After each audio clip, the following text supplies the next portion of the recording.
Bonjour à tous, bienvenue sur la chaîne CryptoForce, c'est l'actualité crypto, donc numéro 67. Écoutez, j'espère que vous allez bien, que vous passez un bon week-end. Comme d'habitude, aujourd'hui, on va parler des projets. Alors, on va parler du Bitcoin, on va parler du VeChain également, XRP. Ça fait 2 semaines que je n'ai pas parlé du XRP et de Ripple. Et là, on a une nouvelle plutôt sympa, intéressante à voir ensemble. Et également, on va parler de VV Digital Collectible, comme d'habitude. J'ai pas fait les autres projets parce que bon, pour l'instant, il n'y a pas de nouvelles phénoménales, hein. Voilà. Et sinon, bonne nouvelle, j'ai fini enfin l'article sur FED. Enfin, j'ai pris le temps cette semaine, hein. C'est vrai qu'en ce moment, c'est un peu chaud. Donc, désolé, hein, j'ai pas pu la sortir avant. Mais ça y est, j'ai fini l'article. Donc, je vais pouvoir faire la vidéo. Je pense peut-être demain, hein. Et comme ça fera vraiment le week-end full crypto, hein. Sûr. Bon, bah sinon, bah, écoutez, je vous en prie pour vous remercier encore une fois, hein, les amis, pour les commentaires, les likes, les abonnés. Effectivement, donc on arrive à grossir la chaîne, hein, tous ensemble, la communauté. Donc ça fait vraiment très plaisir et ça pousse également à continuer. Voilà. Bon, bah écoutez, sinon, en plus des actualités crypto, hein, comme d'habitude, on parlera aussi des actualités économiques. Et ça, c'est vraiment le nuage noir. Bah, je vous le cache pas, hein, ça fait très longtemps que je vous en parle de l'actualité économique. Pour les personnes qui me suivent, hein, depuis un petit moment. Vous voyez que là, c'est crescendo, et là, même les médias mainstream commencent à parler de la dette, du déficit public et tout, donc on va en parler forcément, mais on voit que les choses s'accélèrent et que l'iceberg bah, est en train d'être révélé au grand jour du bordel, hein, phénoménal qui se passe en France et en Europe au niveau économique. Bon, bah écoutez, c'est parti, hein. Moi je vous invite à prendre un petit café, un sandwich, et puis go.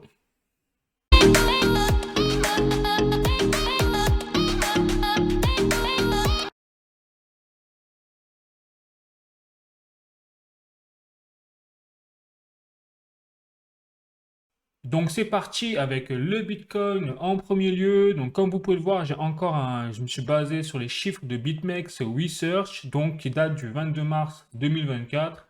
Et donc là, depuis quelques jours, alors cette semaine, ça a été la débandade, hein. Donc notamment au niveau des prix par rapport aux semaines qu'on a eues de bull run, hein, je dirais, ou de pré-bull run, que nous ne sommes pas encore dans le top départ mathématique, si je puis dire, entre guillemets, de post-halving. Nous sommes encore en pré-période de halving et donc ben, c'est vrai que ça a été surprenant de voir une telle montée des prix du Bitcoin et également derrière une chute. En fait, c'est une correction, hein, c'est normal. Mais sur les chiffres des ETF Bitcoin Spot, c'est très intéressant de voir qu'au moment où le Bitcoin a commencé à chuter, à corriger tout simplement en termes de prix, eh bien, on a eu des impacts directement sur les flux des entrants et sortants, hein, des ETF Bitcoin Spot. Et notamment, on voit que depuis quasiment la première fois, hein, depuis le début de la sortie des ETF Bitcoin Spot, notamment, enfin, excepté quelques jours que vous pouvez voir ici entre les 19 et 25 janvier, à peu près par là, hein, c'est-à-dire dans les jours qui ont suivi la sortie des ETF Bitcoin Spot, et bien sinon, c'est quasiment la première fois qu'on a, eh bien, tout simplement 5 jours d'affilée où vous avez des flux sortants au niveau total, hein, sur les ETF Bitcoin Spot. Et ça, c'est dû en partie au fait qu'il y a uniquement BlackRock, il n'y a que BlackRock qui a attiré vraiment des ETF entrants avec des volumes conséquents. Par exemple, sur le 21 mars, donc il y a quelques jours, BlackRock, c'était les seuls, hein, clairement, à attirer des capitaux sur les ETF Bitcoin Spot avec 233 millions de dollars. Tous les autres, même Fidelity qui normalement concurrence très fortement BlackRock, eh bien, n'a attiré sur la même période, sur une journée, que 2,9 millions. C'est-à-dire que c'est rien du tout ridicule comparé à la moyenne qu'a établi Fidelity sur l'ensemble des jours et sur les flux entrants sur ces ETF Bitcoin Spot. Donc là, on voit vraiment que sur les derniers jours, il n'y a que BlackRock qui a vraiment continué à attirer des flux entrants, hein, sur ces ETF-là. Donc, on voit bien qu'il y a une corrélation désormais de plus en plus forte, hein, entre les prix du Bitcoin et derrière l'attitude, si vous voulez, sur les marchés des ETF Bitcoin Spot. Très intéressant. Donc, à voir si ça va continuer cette tendance, si ça se généralise, enfin bref. Voilà, donc là, on va surveiller, mais personnellement, je trouve que c'est vraiment très intéressant.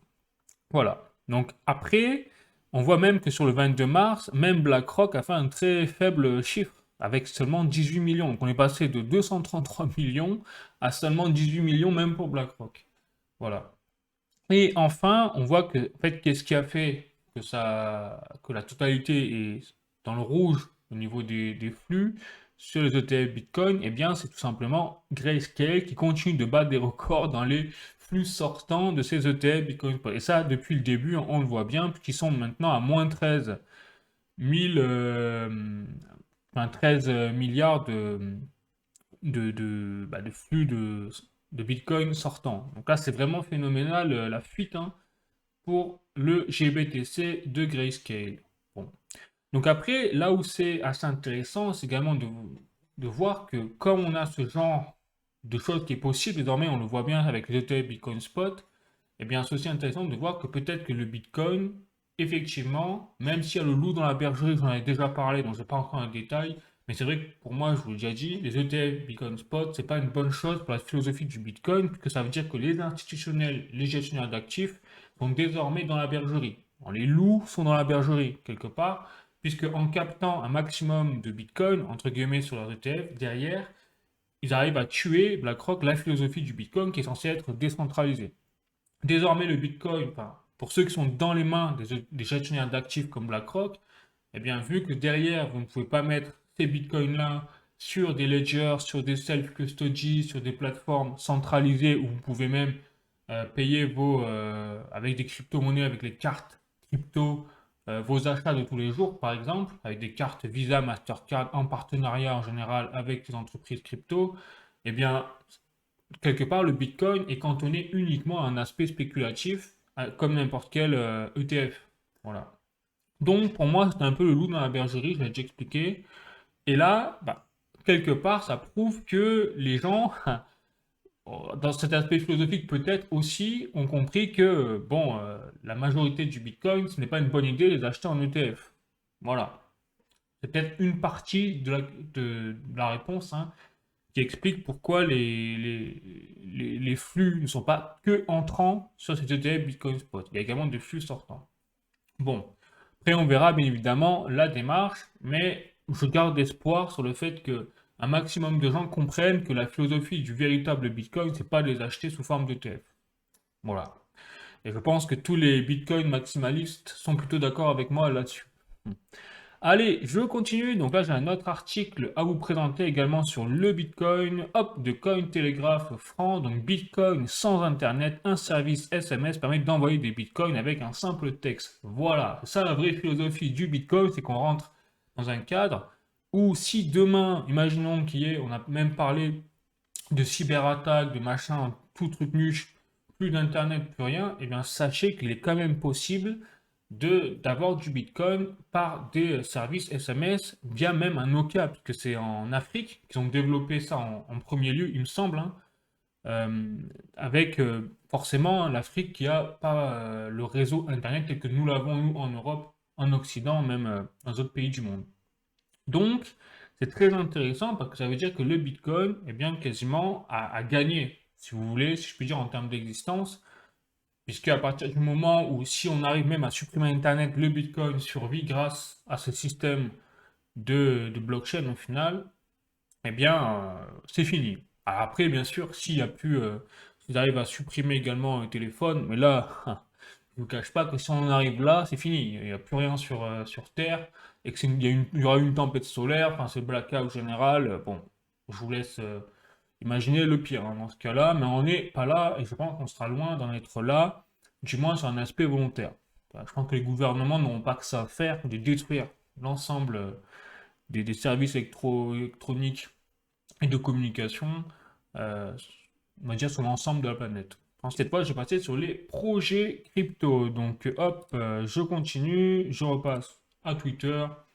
Et donc, on va passer au VeChain, notamment donc, au projet VeChain, avec une première nouvelle donc, de la fondation VeChain directement, c'est que ça y est, depuis le 12 mars, on a un nouveau brevet, hein, qui a été accepté aux États-Unis au niveau de la fondation VeChain. Et donc, c'est vrai que ça fait pas le premier brevet, hein, ça, on a plusieurs brevets qui ont déjà été acceptés, donc je crois que c'est le deuxième cette année, ou du moins en mars. Et il y en avait déjà eu deux, ou enfin plusieurs, qui avaient été acceptés, notamment aux États-Unis aussi, l'année dernière, en 2023.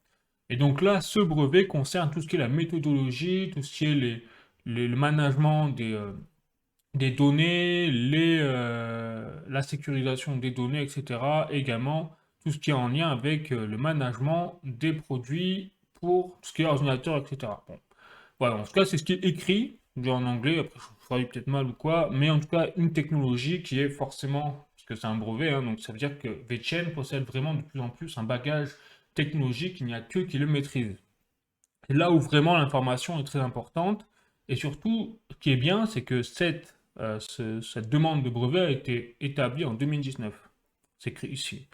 30 septembre 2019. Donc il y a eu vraiment une étude derrière, et donc là on voit que de plus en plus, qu'est-ce qui se passe? Si VChain a un brevet aux États-Unis, bah, c'est pour opérer aux États-Unis, forcément. Donc là on a vraiment en pleine expansion pour la fondation VChain, pour l'écosystème du VChain, et si je dis ça, c'est également qu'il y a d'autres chiffres qui viennent forcément hein, relayer cette information, confirmer. Donc avec un tweet de EasyA, hein, je rappelle qu'il est en partenariat depuis un petit moment avec la Fondation VChain pour tout ce qui est les projets de hackathon, etc. J'en ai déjà parlé dans plusieurs vidéos, c'est un petit moment, et qui est en lien très fortement avec le système vous savez, de la plateforme VBetterDAO qui est sorti donc il y a quelques semaines, hein, qui a été annoncé par la Fondation VChain et Sunny Lu directement. Donc ici, on voit que ça y est, donc avec un nouvel événement qui avait été organisé donc entre la Fondation VChain, Boston Consulting Group et également EasyA, eh bien on a eu un hackathon qui a eu lieu à Cambridge, donc c'était le 19 mars apparemment, et qui a réuni pareil, donc la même idée, c'est le plus de développeurs possible pour créer le plus de projets possible lors de ce hackathon. Donc on voit qu'il y a des participants, donc à Cambridge, hein, et donc, on voit qu'il y a 52 projets qui ont été lancés grâce à cet événement sur l'écosystème du VeChain avec donc, des prix donc, clés, hein, 30 000 dollars et après 250 gigabrain, comme ils disent, pour les fondateurs. Bref, voilà, donc c'est assez intéressant ce qui se passe et il y a forcément un impact hein, derrière, puisque regardez, là j'ai les chiffres, donc les statistiques qui ont été directement relayées par la fondation VeChain. Et par exemple, donc au 20 mars, en fait, 17 000 nouveaux portefeuilles ont été ajoutés, donc, si vous voulez, en termes de développement de la Fondation VeChain au niveau de la communauté, etc. Donc vous avez tous les jours vraiment une explosion de l'adoption quelque part du VeChain avec des nouveaux wallets émergents. Et donc là, on voit bien que tout ça, ça donne quelque part une totalité aujourd'hui qu'on a, ça, je vous le mets en avant, hein. On a passé la barre symbolique des 3 millions de portefeuilles de holders, hein, si je puis dire, sur l'écosystème du VeChain avec du VeChain, etc. et des crypto-monnaies associées à l'écosystème du VeChain, forcément. Voilà, donc c'est assez intéressant ce qui se passe et évidemment, c'est plutôt bon signe puisque forcément, hein, l'écosystème du VeChain est de plus en plus apprécié, c'est ça que ça signifie. Et donc, il y aura forcément de plus en plus d'impact sur la crypto-monnaie VET, la crypto-monnaie VTHO au fur et à mesure de l'utilisation de son écosystème. Voilà. Et enfin, dernière information pour la route sur toujours hein, l'écosystème du VeChain.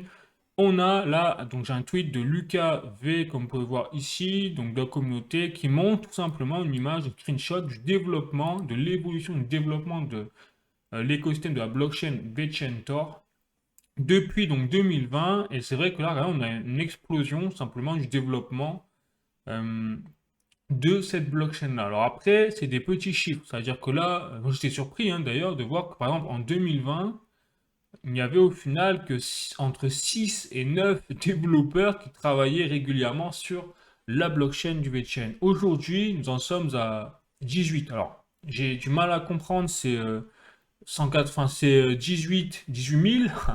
Honnêtement, ça me paraît vraiment petit quand même.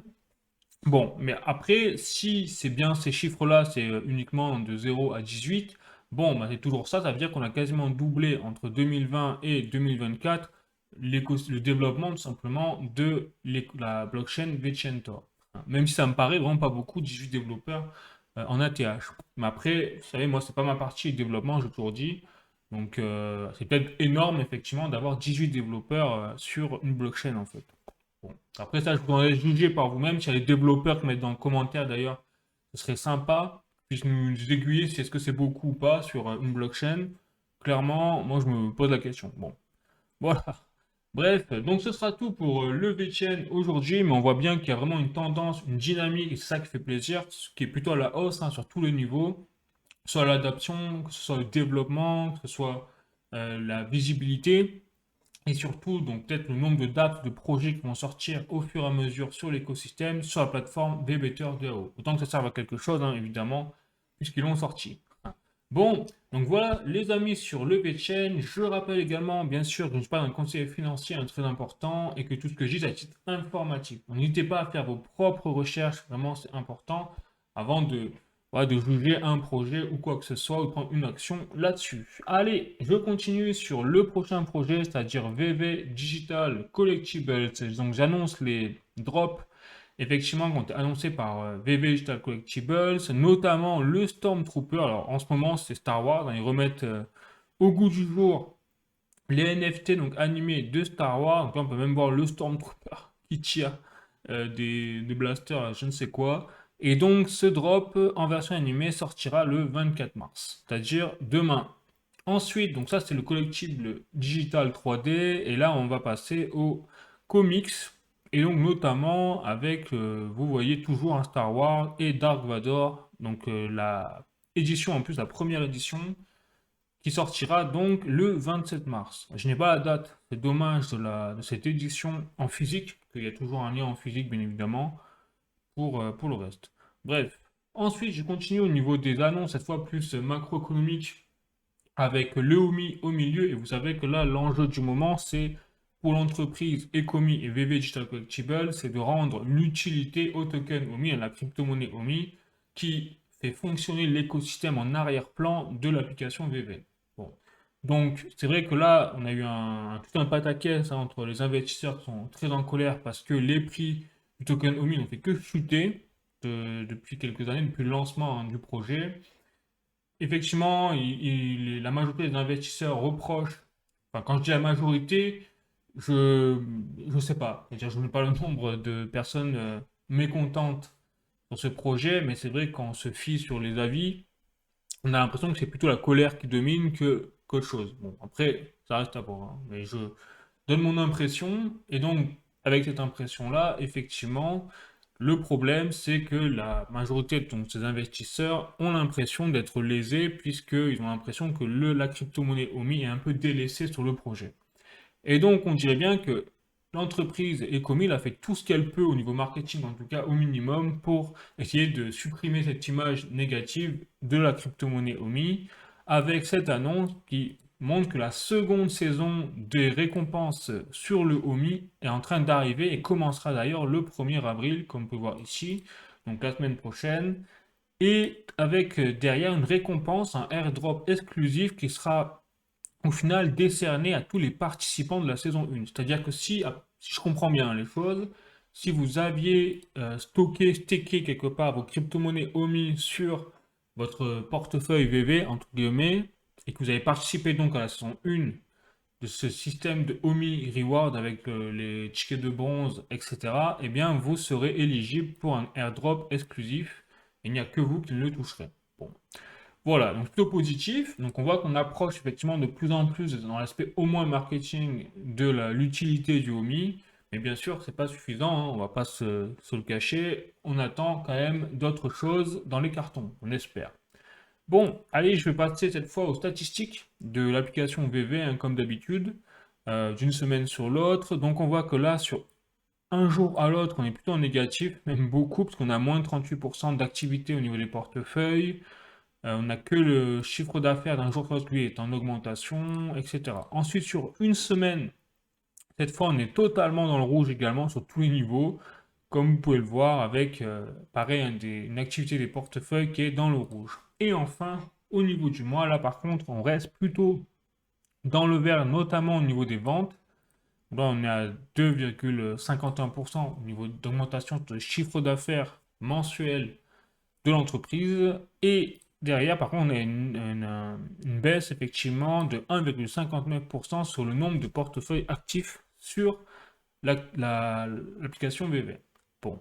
Maintenant, on va voir un petit peu par exemple, les derniers drops ou les collectibles les plus chers. Donc, on voit qu'au niveau des collectibles 3D, le maximum qu'on puisse voir au niveau des ventes, c'est le Spider-Man qui est à 669 dollars. Je sais pas si vous vous rendez compte quand même le bordel, c'est mon expression, mais donc on a un collectible digital qui vaut 669 dollars sur la plateforme avec le lien IMX, bien évidemment. Mais c'est pas le plus fort. Le plus fort, c'est le Daredevil. Alors, je sais pas si c'est un bug, tellement ça me choque. Qui est en version commune en plus, qui coûte 7510 dollars. Donc là, c'est vraiment la folie. La folie. Donc, il s'est vendu 7510 dollars la version comique. Donc là, on est totalement dans le délire absolu. Et c'est ce que je vous disais, et d'ailleurs on va voir un petit peu les statistiques de vente, etc. Ça va être intéressant. On a au niveau des transactions des baisses, donc on a eu un pic, je vous l'avais montré la semaine dernière, au 3 mars à peu près. Ensuite on a eu une baisse littérale, là c'est en train de repartir un petit peu à la hausse, on a l'impression, mais c'est vrai que c'est plutôt en tendance basse en ce moment. Ensuite on a également tout ce qui est les chiffres d'affaires de l'application VV en termes de vente de gemmes, c'est-à-dire en dollars et tout, bon. Bref, voilà. Et là, c'est vrai que c'est plutôt stable, même si on a vraiment une tendance plutôt basse hein, par rapport au. Ah non, plutôt non, je dis une bêtise. En fait, sur 90 jours, on voit qu'on est plutôt à la hausse. En fait, en termes de moyenne. Bon, mais écoutez, c'est plutôt positif, en tout cas sur cet aspect-là. Par contre, bien sûr, si je prends la totalité, l'ensemble et puis le lancement du projet, on est toujours très très loin des débuts au final hein, en termes de chiffre d'affaires. Même si ça reste encore jouable, puisque l'entreprise a largement de quoi payer ses charges, hein, voilà, avec 2 millions de dollars de chiffre d'affaires par mois, bon, ça devrait le faire quand même. On va pas se cacher les choses, ça devrait le faire. Ou alors vraiment, ils sont vraiment mauvais en gestion de trésorerie de portefeuille. Bref. Ensuite, au niveau des portefeuilles actifs, alors là, on voit que sur 30 jours, bon, on est sur une baisse hein, par rapport à hier, j'imagine c'est par rapport à hier, mais là aussi on a l'air d'être plutôt bon sur 30 jours, on est plutôt en hausse. Par contre sur 90 jours, qu'est-ce que ça donne? Dans 90 jours, on est plutôt dans une fourchette stable comme on peut le voir ici. Bon. Et enfin, je vais passer au market cap. Alors là, market cap, ça va être plutôt intéressant. Donc on voit que sur l'ensemble du market cap, eh bien, on a une stabilisation en fait, hein, et une augmentation même au niveau du OMI. Voilà, bon, bah, ce sera tout, les amis, pour VV Digital Collectible ou les statistiques. Donc, on voit qu'il n'y a pas grand-chose qui a changé au final, malgré la sortie des VV, enfin, du VV Comics, c'est-à-dire de la version web où vous pouvez acheter désormais les collectibles NFT, mais sous version donc comics. Vous pouvez lire derrière qu'il y a une autre application qui est sortie désormais en plus de celle de VV Digital Collectible qui est exclusive à l'utilisation, à la lecture de comics, en version numérique, bien évidemment, toujours. Voilà. Allez, je continue. Cette fois, je vais passer donc à. C'est vrai que ça fait un petit moment que je n'en ai pas parlé, donc de Ripple et du XRP. Donc ça fait 2 semaines, qu'il n'y avait pas de nouvelles vraiment sympas. Mais là, ça a bombardé cette semaine, clairement, avec une première annonce de Ripple qui a annoncé tout simplement qu'elle sponsorisait donc l'entreprise, hein, donc Blockwork, c'est-à-dire le sommet digital qui a eu lieu donc à Londres entre le 18 et le 20 mars. Donc plutôt sympa. Et on voit que c'est pas tout, puisque en plus de cet événement qui a eu lieu à Londres, eh bien Ripple a gagné, enfin société Ripple a gagné donc le prix donc de la meilleure, si vous voulez, entreprise ou meilleur système de paiement en termes de plateforme de paiement au niveau des paiements transfrontaliers et la meilleure de prix en fait, donc infrastructure au niveau de la plateforme hein, décentralisée, au niveau de la finance décentralisée, au niveau de la DeFi. Donc on voit que là, c'est assez intéressant ce qui se passe pour Ripple, c'est que 2024, c'est vraiment la récompense, hein, cet aspect-là sur eh bien, ces services rendus au niveau des paiements transfrontaliers. Et si je dis ça, c'est vraiment le début parce que derrière, donc je vais vous montrer plusieurs articles hein, sur Ripple, on voit que ça s'accélère vraiment au niveau politique également, puisque là, hop, article de AMB Crypto, donc Ripple CEO, donc la SEC en fait, perdra contre l'Ethereum juste comme ça l'a fait pour XRP. Donc là, Ripple CEO, donc je rappelle que le PDG de Ripple, c'est Brad Garlinghouse, et que Effectivement, il a fait un discours récemment dans le cadre, vous savez, des lancements d'enquête de la part de la SEC, c'est-à-dire la Securities Exchange, hein, une commission qui a annoncé qu'elle enquêtait sur Ethereum désormais, sur la fondation Ethereum. Donc ça rappelle énormément ce qui s'est passé en 2020 quand la SEC a annoncé une investigation, une enquête contre Ripple. Donc là, c'est autour d'Ethereum. Et donc, dans ce cadre-là, eh bien Brad Garlinghouse, je pense, a mis la solidarité entre blockchain et entreprises, fondations liées à la crypto-monnaie. Il a quelque part soutenu par la même occasion donc ses collègues d'Ethereum. Et en même temps, dire que bien, ça rappelle également le contexte où est-ce que c'est une bonne chose pour Ripple, puisque si la SEC commence à attaquer Ethereum, qui est la deuxième enfin, crypto-monnaie en termes de capitalisation boursière, et donc qui est au-dessus, dans ce registre-là, hein, au-dessus de Ripple, eh bien, on peut se demander si la SEC n'est pas en train de prévoir que le procès contre Ripple va se terminer là, en 2024, maximum peut-être 2025, et prépare déjà ses prochains chevaux de bataille, et cette fois, ce sera contre Ethereum. Bon, là, c'est vraiment intéressant ce qui est en train de se passer, et peut-être, dans ce cadre-là, indirectement, ça peut être positif pour Ripple et donc le XRP, bien évidemment. Et si je dis ça, parce qu'il y a d'autres articles, je les ai bombardés là cette semaine, hop, un autre article de Electronic Payment International, donc là carrément, et vous avez donc tout simplement l'Union européenne qui annonce qu'elle va mettre plus de pression sur les banques pour tout ce qui est les paiements instantanés. Donc ça veut dire que là, dans ce cadre-là, on a le 8 avril justement une régulation qui arrive donc en Europe où vous aurez désormais cette régulation sur les paiements instantanés qui sera en vigueur. Voilà. Donc, dans le cadre de cette régulation, vous avez ACI Worldwide, qui, je rappelle, ACI Worldwide, c'est une organisation qui possède 9% à peu près des transactions au niveau du réseau SWIFT bancaire. Donc, c'est énorme. Donc, 9%. Et je rappelle que ACI Worldwide, en fait, a un partenariat avec Ripple et donc a annoncé à travers cet article qu'effectivement, avec cette nouvelle régulation, eh bien, il fallait faire autrement. euh, il fallait s'organiser un pour les entreprises et pour les banques au niveau de l'Union européenne. Donc là, on sent que derrière, eh bien, Ripple, avec son XRP et surtout son nouveau système de paiement transfrontalier qui permet justement les paiements instantanés. Donc là, on retrouve vraiment pile poil le système lié à la nouvelle régulation au niveau de l'Union européenne. Et derrière, avec des coûts moindres, donc avantageux pour les banques. Donc on voit que vraiment, il y a une démarche où c'est de plus en plus positif, où le système est en train de s'adapter tout simplement à la blockchain parce que c'est trop avantageux pour eux et même la régulation s'y met en fait. Bon, donc c'est plutôt positif par ricochet encore une fois là pour XRP et Ripple, mais comme Ripple sont les seuls qui sont aussi bien imposés au niveau mondial pour remplacer le réseau SWIFT bancaire, bon, ben, voilà, c'est eux qui vont bénéficier le plus de ce genre de changement, régulation et révolution en termes des banques qui n'ont pas le choix de se mettre à jour.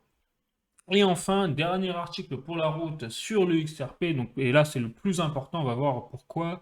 Donc j'ai un article de cointribune.com, crypto double victoire pour Ripple, accord avec la SEC et validation du XRP par l'ECG. Alors là, l'article c'est un peu avancé, je pense, parce que l'accord avec la SEC n'est pas encore fait, hein, je vous le dis, c'est en cours. C'est-à-dire que là, on est encore en cours de négociation entre la SEC et Ripple, puisque là, vous aviez donc le 22 mars, c'est-à-dire hier, la SEC qui a envoyé donc les dossiers, les papiers, toute la paperasse au juge, donc Annalisa Torres, qui est en charge de l'affaire.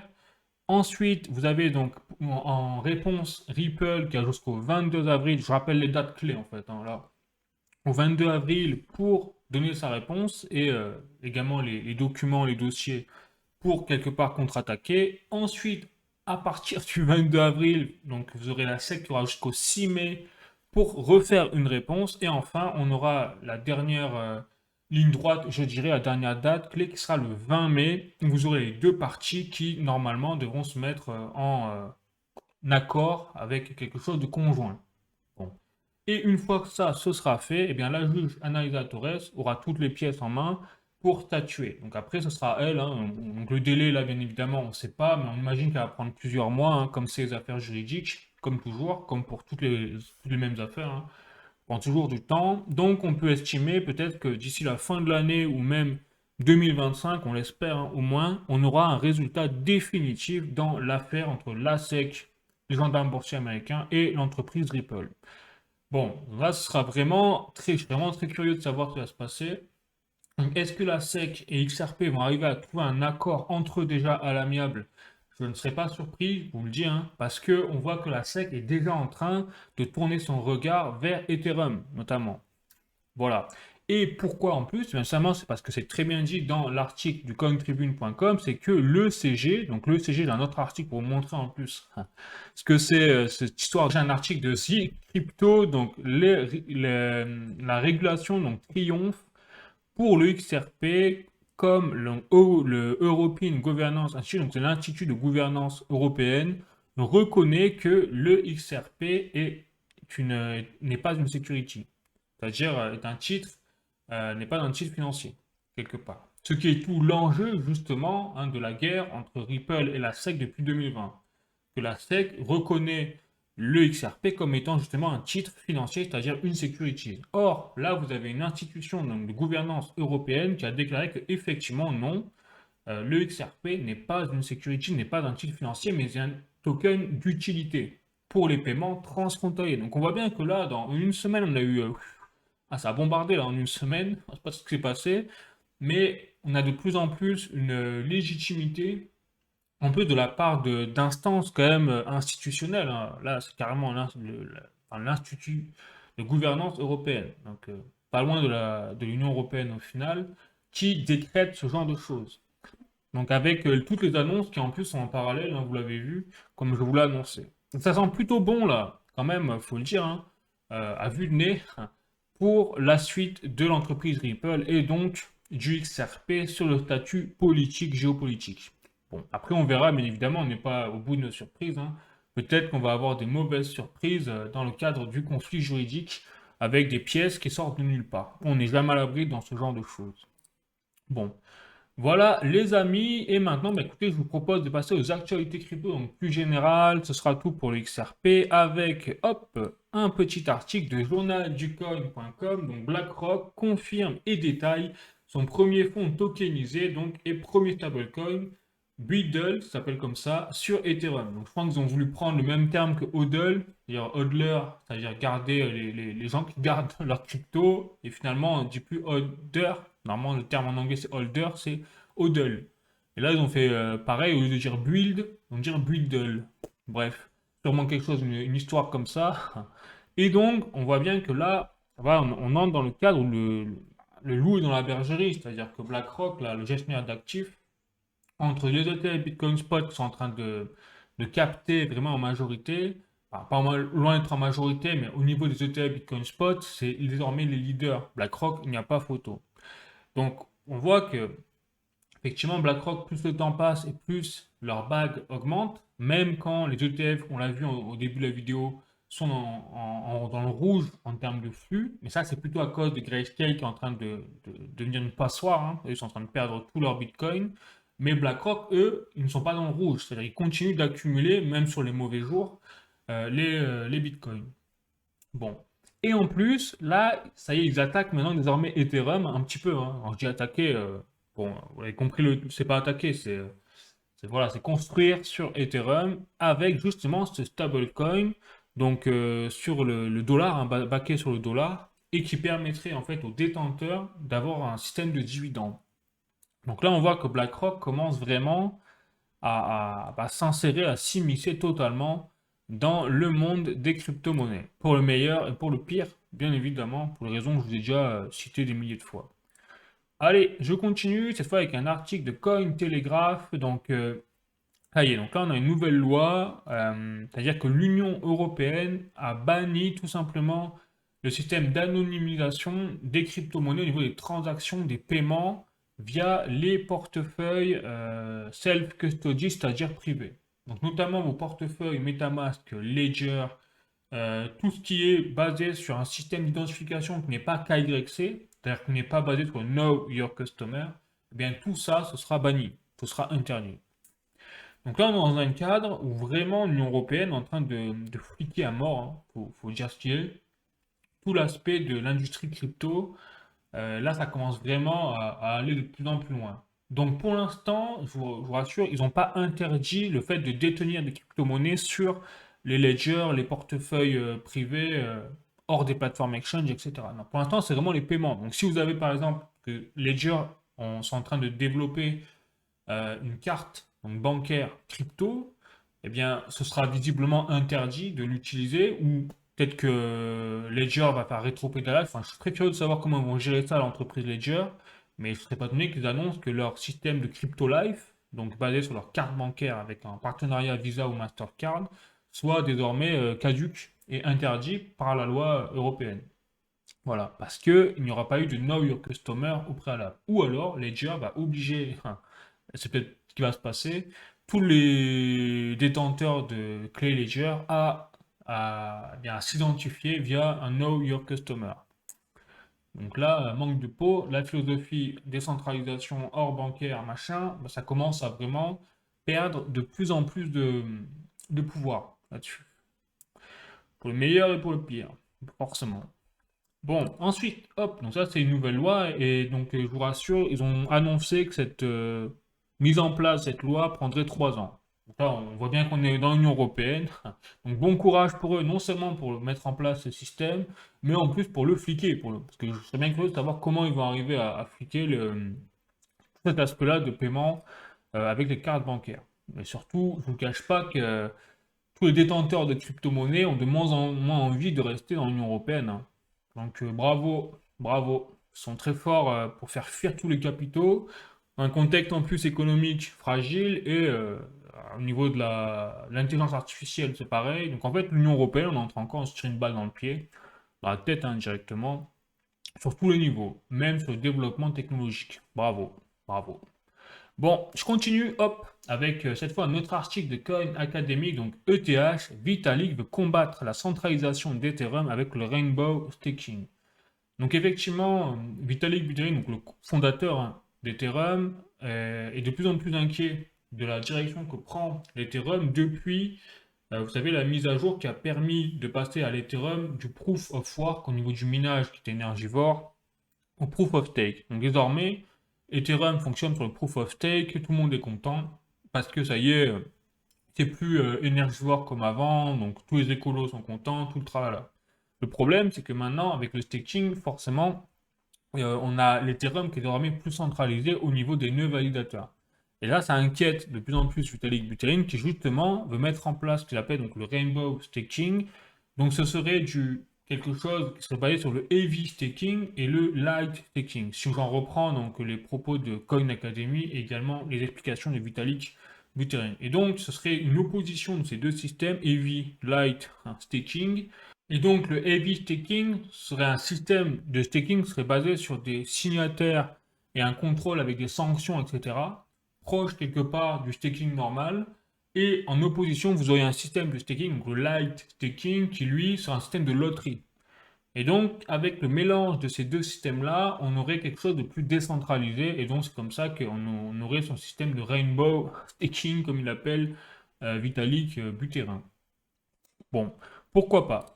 Allez, donc ce sera fini pour les actualités crypto aujourd'hui, les amis. Donc, on va passer désormais aux actualités économiques et notamment, donc en fait, j'ai un article à vous montrer qui définit vraiment la politique économique qu'on a aujourd'hui, donc en France et même en Europe. C'est-à-dire que là, j'ai un article de latribune.fr, dégradation du déficit public. Il faudra compléter l'effort budgétaire, prévient Emmanuel Macron. Donc, que faire face au dérapage annoncé du déficit public qui grimpera, selon le gouvernement, significativement au-dessus des 4,9% du PIB? Donc là, on est en train de pulvériser, on est début 2024, mars, quasiment aller avril, on va dire. Donc on a fini le premier trimestre. Et là, déjà, au deuxième trimestre, on est en train de dire on a pulvérisé le déficit public, en fait, pour l'année 2024, au final, par rapport aux prévisions. Donc, déjà par rapport aux prévisions, et effectivement, donc, là, ils disent que c'est 4,9% les prévisions. On parle de quasiment 1% de plus. Avec les prévisions, maintenant, désormais, parle de plutôt 5,6, 5,9%. Donc là, c'est une catastrophe, hein, parce que c'est-à-dire que là, on est en train vraiment de perdre le contrôle, au final, des finances publiques Dans un premier temps, déjà, qu'est-ce qu'ils nous font là au gouvernement? Mais comment ils gèrent notre argent? Franchement, quelque chose qui me sidère, je veux dire, enfin, on devrait peut-être leur apprendre à gérer un budget à l'école, hein, gérer nos finances et tout. C'est vrai qu'on n'a pas ça, nous, à l'école. Ça devrait commencer par là, en fait, par les bases. Bref. Mais surtout, ce qui est inquiétant, c'est que quand on voit que l'argent, on le file à l'Ukraine, que voilà, on nous a annoncé encore il n'y a pas longtemps, hein, je rappelle, au passage, de me faire incendier encore, que le conflit Russie-Ukraine, voilà, ok, tout le tralala qui est avec, et qu'est-ce qu'on fait? Nous, on donne encore plus d'argent pour alimenter désormais donc, cette guerre-là, qui ne nous concerne pas, je rappelle, hein, je rappelle, avec de l'argent qu'on n'a pas. La preuve, dégradation du déficit public. Donc là, qu'est-ce qui se passe? C'est que en plus de l'inflation qu'on a du mal à maîtriser, on voit bien qu'il y a un retour de l'inflation, je vous l'ai dit la semaine dernière, avec l'inflation aux États-Unis. Donc, on a du mal à régler l'inflation. On est en train de dire, de parler déjà de baisser nos taux directeurs au niveau de la Banque Centrale Européenne, alors qu'on ne maîtrise pas forcément les choses. Donc, cette baisse, elle est prévue dans 3 mois. 3 mois, c'est demain. Si on a en plus un regain de l'inflation quand ils vont commencer à baisser les taux, là, c'est la fin d'haricot. Donc, déjà, on voit qu'on est quand même en crise économique, nous, en France. Qu'est-ce qu'on fait? En plus, on va donner notre argent à droite, à gauche pour des choses qui ne concernent même pas la France. Et en plus de ça, on voit que bien, on a un problème à tête de l'État, c'est que en plus des dépenses européennes, etc., machin, on a un problème de dépenses au niveau du gouvernement, quoi. Qu'est-ce qu'ils font? Qu'est-ce qu'ils font? Bref. Et ça montre derrière quoi? Ça montre que le plus gros danger, et c'est là où après je veux passer aux courbes, notamment de l'or, du dollar, enfin de l'euro, etc. Et que nous, notre plus gros danger, c'est la dette. Et c'est vrai qu'avec la dette, là, le déficit public, hein, je rappelle que c'est en lien avec la dette derrière. Donc on voit qu'on a de plus en plus de mal à maîtriser donc notre dette, l'endettement, et derrière, on a la crise majeure qui se profile à l'horizon, c'est tout simplement la crise de la dette. Et avec cette crise de la dette, eh bien, un jour, on risque forcément, si on continue dans cette voie-là, et on est bien parti pour, un jour, on ne pourra plus rembourser la dette, et donc la France sera en banqueroute. Là, c'est la fin d'haricot. Donc là, ce sera le mur, et si on n'a rien pour changer les choses, et comme c'est bien le cas d'être parti, vu la façon dont ils gouvernent les choses, eh bien, ils vont pas se remettre en question sur leurs dépenses à eux, au niveau de l'Ukraine, etc., ou même sur d'autres dépenses. Ils vont nous faire payer à nous, les citoyens, toujours pareil, hein, ce genre d'excès au niveau des dépenses. Donc, qu'est-ce qu'il faut s'attendre? Eh bien, c'est pas moi qui le dis, c'est le gouvernement lui-même, c'est Macron qui le dit lui-même. Il va falloir aller chercher dans toutes les dépenses, c'est-à-dire sociales ou des collectivités. Voilà, donc quand on dit social, c'est tous les gains sociaux qu'ont obtenus les Français au cours des 50 dernières années. Voilà, donc imagine l'assurance chômage, tous les avantages sociaux, etc. C'est toujours pareil. Au final, c'est pendant que les députés, les politiques, eux, s'augmentent, eh bien les Français, eux, vont devoir serrer la ceinture pour un truc qui ne les concerne pas. C'est ça le plus fort quand même.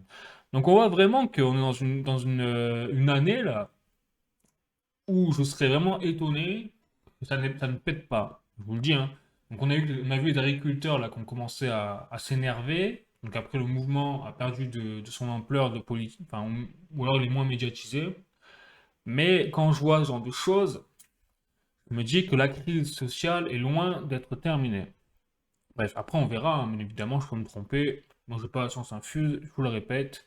On verra. Mais pourquoi je vous dis ça, pourquoi je vous fais un aspect un peu là-dessus, c'est que derrière, je vais vous remontrer donc les courbes de l'or, les courbes de l'euro, du dollar. Et là, on voit tout simplement que, donc je vous le rappelle, hein, donc là, on a eu un petit rebond hein, sur ces derniers jours de l'euro par rapport au dollar. Mais on voit, je rappelle, hein, alors, personnes qui me suivent depuis un petit moment connaissent cette courbe très bien.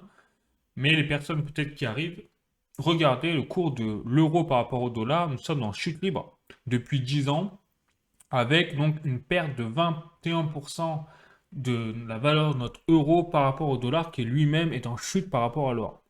Ça veut dire que nos monnaies fiat, on est en train de vraiment perdre le contrôle de leur valeur, on est en train de perdre de la valeur tout court, et donc pareil, c'est en lien ça avec la dette. Puisque je rappelle que la dette, là, on est en train de faire péter le score, on a des problèmes de dépenses publiques, d'où le problème du déficit public. Et derrière, tout ça s'emballe, ça commence à prendre de plus en plus d'ampleur, un point d'inquiéter, bon, voilà, même les gouvernements qui ont la main mise sur la planche à billets, puisque à un moment, trop utiliser la planche à billets, qu'est-ce que ça provoque? Ça provoque justement la baisse de la valeur des monnaies fiat. Et comme le monde entier est endetté à mort et qu'on continue à utiliser ce système de planche à billets, d'imprimer de l'argent en masse, eh ben, on fait perdre de la valeur à nos monnaies fiat. C'est comme ça que toutes les monnaies fiat dans le monde ont chaque, et même chaque civilisation, hein, j'ai même fait une vidéo sur l'Empire romain à un moment, quel a été le déclencheur de la chute de l'Empire romain, outre les dissensions internes, la corruption, etc., mais ça a été la chute de la valeur de leur monnaie aux Romains. Ça a mis fin à l'extinction, ça a participé à l'extinction d'une civilisation, la plus grosse, enfin, une des plus grandes civilisations au monde dans l'ère de l'Empire romain, quoi. Voilà, et ben là on n'est pas loin du même cas. Et pour vous prouver un peu voilà, ce que je dis, c'est que là j'ai la courbe sur boursorama.com, pas loin, hein. Donc sur 10 ans, pareil, la courbe de l'or. Donc on a vu que la courbe de l'euro, du dollar, c'est pareil, hein. Le dollar pareil est en baisse. Mais la courbe de l'euro, lui, est en chute, chute libre depuis 10 ans. Et par contre, l'or, lui, il a fait l'inverse. Voilà, donc on voit que l'or, qui est la valeur refuge par excellence, eh bien, elle est là pour justement combler le problème de la chute de la valeur de monnaie fiat. Donc aujourd'hui, investir effectivement dans l'or, c'est la preuve que ça permet au final de se stabiliser son capital par rapport en fait à l'inflation liée uniquement, et je ne parle même pas de l'inflation liée aux facteurs géopolitiques, comme la guerre Ukraine et tout, ça c'était, ou le Covid ou autre. Je ne parle que de l'inflation liée à la chute de la valeur de nos monnaies fiat, notamment l'euro. Rien que ça. Je ne parle même pas du reste. Voilà. Donc on voit qu'il y a quand même une corrélation là-dessus. Bon, et donc derrière, on a vraiment un problème hein, au niveau de notre civilisation sur le plan économique. Donc ça explique beaucoup de choses hein, sur le plan social également derrière. Voilà. Bon, bah écoutez, les amis, ce sera tout. Oui, donc écoutez, j'espère que vous avez appris des choses dans cette vidéo. N'hésitez pas à mettre un like, à vous abonner à la chaîne. Ça fait toujours plaisir hein, d'être plus nombreux chaque semaine. Et puis sinon, bah écoutez, comme je vous l'ai dit, hein, là on est quand même dans une période économique très instable. On a un marché boursier, je vous l'ai déjà dit la semaine dernière, qui est totalement décorrélé de l'économie réelle, et on le voit de plus en plus. Donc on a une dette qui est surdimensionnée, on a un déficit public qui est en train d'exploser, nous, en France, mais c'est à peu près plutôt généralisé hein, à l'Europe, au monde entier. Mais nous, en France, on a vraiment le pompon. On fait partie des pays les plus endettés, avec le moins bon déficit public, enfin, le pire déficit public plutôt, dans l'Union européenne. Donc tout ça montre qu'il y a vraiment une décorrélation de plus en plus forte entre la bourse, les marchés boursiers, la finance traditionnelle et derrière l'économie réelle, les industries, etc. Qui en plus, l'industrie n'est pas au bon point, au beau fixe là en Europe. On l'a vu depuis les sanctions prises contre la Russie. Vraiment, on n'a rien compris, nous, l'Union européenne. Bref. Ouais, donc c'est pour ça qu'il est intéressant de toujours chercher à diversifier hein, son bag. Donc il y a l'or et l'argent, vous l'avez compris, physique. Il n'y a pas beaucoup de risques d'investir là-dedans, c'est plutôt logique. On l'a vu avec la courbe. Il y a également les crypto-monnaies. Donc là, c'est quand même plus risqué hein, parce qu'on ne sait pas ce que ça va donner s'il y a une crise financière mondiale du type de 1929. On ne sait pas comment le marché crypto va réagir parce que ça reste numérique quand même. Même si vous avez vu que le Bitcoin peut fonctionner hors du système Internet. Bon, voilà, plutôt intéressant. Et derrière, ben, vous avez effectivement le côté banque et vous avez le côté immobilier et le côté action boursière. Mais action boursière, vous avez compris que si le marché boursier s'effondre, c'est peut-être pas le moment bah, de mettre ses billes. Voilà, c'est tout ce que je peux vous dire en vous rappelant bien évidemment que je ne suis pas d'un conseiller financier hein, et que je n'ai pas la science infuse, surtout. Voilà. Allez, bon sur ce, je vous dis la bise, prenez soin de vous, passez une bonne semaine. Peut-être qu'on se dit à la prochaine là, pour la vidéo sur FET, l'intelligence artificielle, que je vais essayer de faire demain. Et puis voilà. Allez, la bise, ciao.